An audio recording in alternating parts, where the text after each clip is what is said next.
नमस्कार दोस्तों, मैं हूं आपका मित्र रघुवीर सिंह एडवोकेट। आप देख रहे हैं मेरा चैनल लीगल सॉल्यूशन। मेरे चैनल में आपका हार्दिक स्वागत है।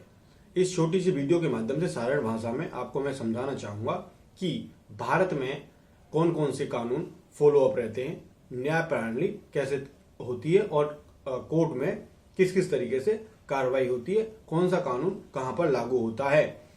तो सबसे पहली बात मेरी ये है, सभी युवाओं से, सभी व्यक्तियों से, सभी आम नागरिक से मेरी अपील है कि जागरूक रहें, कानून को समझें, जानें और आम नागरिक भी इस कानून को जाने और पहचानें, जिससे कि समाज में डर का माहौल खत्म हो और किसी प्रशासनिक अधिकारी से बात करने में आपको परेशानी ना हो।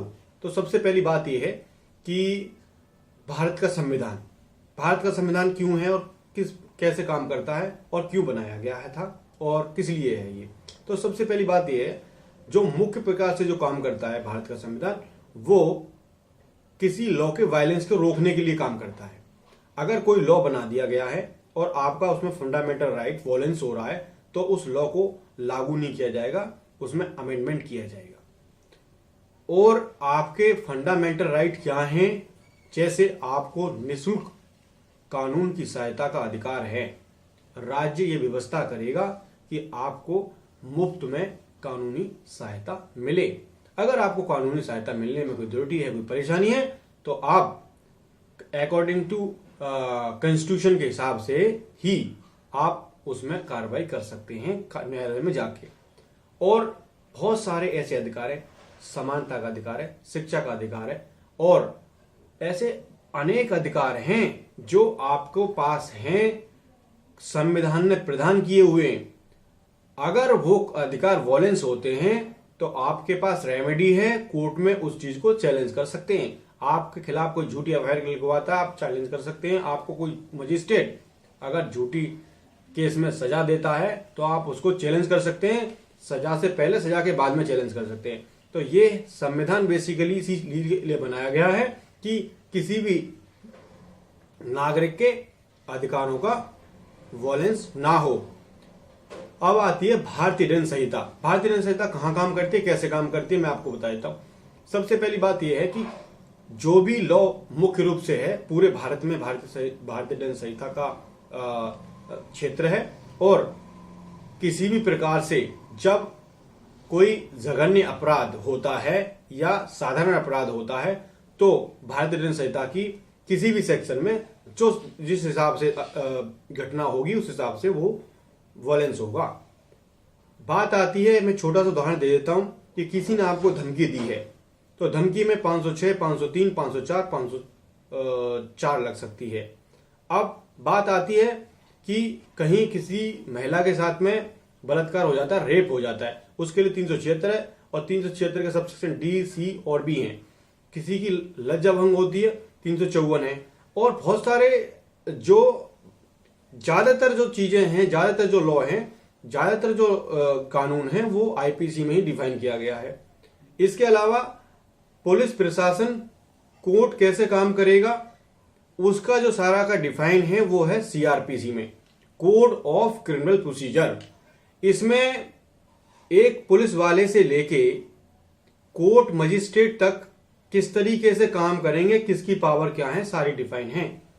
आप छोटे से उदाहरण से मैं समझा देता हूं। आप एक एफआईआर को, किसी भी एफआईआर को देखें, उसके ऊपर लिखा होगा first information report under section 154 CrPC. तो इसका मतलब यह है कि वो सीआरपीसी के अकॉर्डिंगली बनाई गई है। उसके नीचे आप देखेंगे तो उसमें अपराधियों के नाम और धाराएं और जो अधिनियम लगाया गया वो लिखा होगा। भारतीय दंड संहिता लगाई है तो वो लगी होगी, किशोर न्यायिक लगाई हो तो किशोर न्याय के लिए पॉक्सो लगा होगा, या आर्मी एक्ट लगाया हुआ तो आर्मी एक्ट लगा होगा, आईटी एक्ट लगाया तो इंफॉर्मेशन टेक्नोलॉजी एक्ट वो लगा होगा। तो जो भी उसमें आपराधिक अधिनियम के हिसाब से होगा वो लगाया होगा।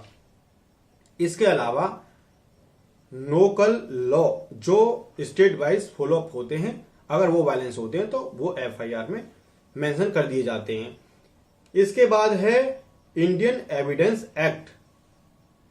इंडियन एविडेंस एक्ट का ये काम होता है, ये कर्तव्य होता है, ये भूमिका होती है कि किसी भी घटना को, किसी भी केस को साक्ष्य मतलब कि एविडेंस करके, लीड करके उसको एंड मोमेंट तक पहुंचाए और निष्पक्ष उसमें न्याय हो सके।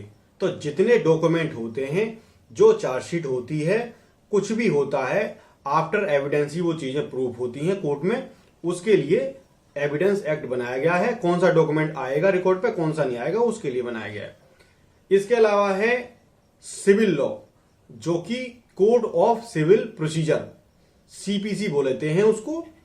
ये जो सीपीसी बनाई गई है, ये सिविल मैटरों के लिए, सिविल न्यायालय के लिए बनाई गई है। इसमें कहीं पर भी जो है जेल भेजने का, कारावास का प्रावधान नहीं है, केवल और केवल हर्जाना भरने का, और किसका डैमेजेस हुआ है तो उसके लिए है सूट के लिए रिकवरी, जो प्रॉपर्टी के केस होते हैं उनके लिए रिकवरी, और पैसे के लिए रिकवरी का केस है। मैं आपको नॉलेज के लिए याद दिला दूं, कोई सिविल रिकवरी है तो केवल 3 साल में ही पैसा आपका रिकवर किया जा सकता है। कुछ ऐसे एक्ट हैं जो बना रखे हैं, जैसे लिमिटेशन एक्ट हो गया। लिमिटेशन एक्ट में ये बात बताई जाती है कि कौन सी सीमा में कौन सा केस फाइल हो सकता है, यानी कि जैसे किसी पैसे की रिकवरी के लिए 3 वर्ष तक का समय होता है सिविल नेचर में, तो उसका 3 वर्ष उस लिमिटेशन एक्ट में लिखा होगा। उसके आगे अगर बात जाएगी तो लिमिटेशन एक्ट के हिसाब से कोर्ट में आपको एप्लीकेशन लगानी पड़ेगी। कोर्ट अगर उसमें एडमिट कर लेता है तो सुनेगा, डिसमिस कर देता है तो आपका अधिकार खत्म हो जाता है। लिमिटेशन एक्ट में हर चीज का डिफाइन होता है कि कौन सा केस किन किन दिनों में फाइल हो सकता है, या बाद प्रतिवाद कब कब फाइल हो सकता है, उसे लिमिटेशन एक्ट ही संभालता है। तो मुख्य प्रकार से ये सारे एक्ट थे, सारे कानून थे, जो एक भारत में हमारे में मुख्य प्रकार से फॉलो अप रहते हैं, कार्य प्रणाली को चलाते हैं, लॉ दिलवाते हैं। तो मेरा अवेयर करने का ये पर्पज था, आप सभी सचेत रहें, लॉ से अवेयर रहें। जय हिंद, जय भारत। मेरे चैनल को लाइक करें, सब्सक्राइब करें, और आपको कोई जानकारी चाहिए कमेंट सेक्शन में जरूर बताएं, मैं उसी के आधार पर दूसरी वीडियो बना दूंगा। जय हिंद।